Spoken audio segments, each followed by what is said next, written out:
Hey there and welcome. If you're anything like me, you absolutely love the satisfaction of a super quick win in the garden. And today we are talking all about speed. We're going to get a delicious, crunchy harvest way faster than you probably thought possible. And our star of the show, the humble but oh so mighty radish. Yep, you are seeing that correctly.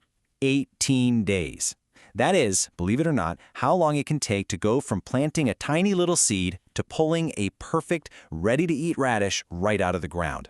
I know, it sounds kind of impossible, but with the right variety and a few key tricks, it is totally doable.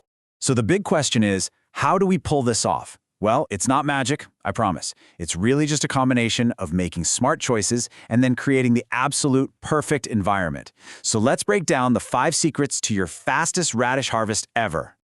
All right, first things first. You can't exactly win a race if you pick a slow runner, right?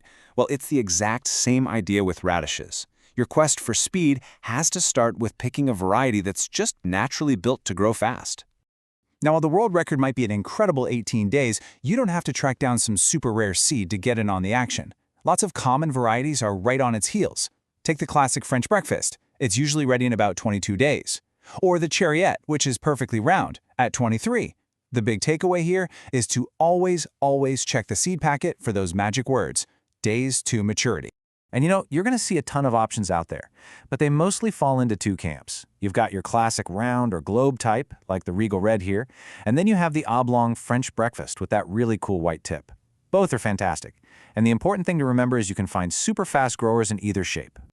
Okay, so you've got your speedy seeds, but even the fastest runner needs a perfect track to run on. So step 2 is all about giving those seeds the 5-star treatment they need to pop up and grow at lightning speed. And believe it or not, it all starts with the temperature.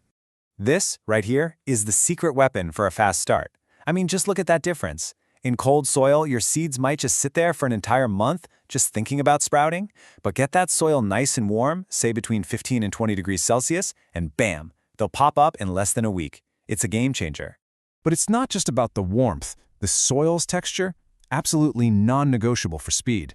Just think about it. That little root needs to swell up into a perfect bulb, and it just can't do that if it's fighting against hard, compacted dirt and rocks. So you need lots of sun, at least 6 hours, and loose, fluffy, rock-free soil. And you want to work it down about 8 inches deep. A little compost is awesome, but a word of warning. Stay away from nitrogen-heavy fertilizers. They'll just trick the plant into growing amazing leaves, but you'll be left with tiny, sad little roots. Now that we've set the stage, it's time to plant. The actual sowing process has a few simple but totally crucial rules. If you follow them, you're making sure that every single seed has the best possible chance to grow as fast as it can. Okay, here are the 4 commandments of fast sowing. 1. Plant them shallow, only about a centimeter deep. 2. Give them some space, about an inch or 2 apart. 4. Water consistently so they don't split. But let's talk about number 3. Thin ruthlessly. I know, it feels so wrong to pull out those tiny little seedlings you just helped grow, but you have to do it. Think of it as a noble sacrifice. If you don't give the winners room to grow, then nobody wins in the end. So doing everything right is one thing, but that's only half the battle. You also have to play a little defense and actively avoid the common mistakes that can stop your radish crop dead in its tracks. And that brings us to the absolute number 1 reason for radish failure. This quote really says it all. If you've ever grown radishes and all you got were beautiful green tops with stringy little roots, the first thing you should suspect is that they were just too crowded. You've got to thin them out. So here are the main culprits. We've already talked a lot about overcrowding and too much nitrogen, but you also have to watch out for heat. See, radishes are a cool season crop. If it gets too hot, they kind of panic and bolt, which means they give up on making you a tasty root and just try to make seeds to survive. And if you're not watering consistently, you'll end up with radishes that are either split right open or just tough and woody. Not good. So, you've picked a fast variety, you've prepped your soil perfectly, you've planted just right, and you've avoided all the common mistakes. If you've done all that, you're about to be rewarded with the best part of all, the harvest.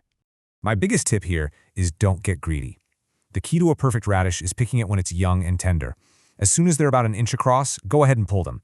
If you wait too long, they lose that amazing crisp texture and they get all pithy, woody, and way too spicy. That perfect harvest window? It's short and sweet. And there it is, the end goal. A beautiful bunch of crisp, peppery radishes ready in what feels like no time at all. It really does boil down to those three key things we covered: the right seed, the right soil, and the right amount of space. You get those correct, and you are absolutely set for success.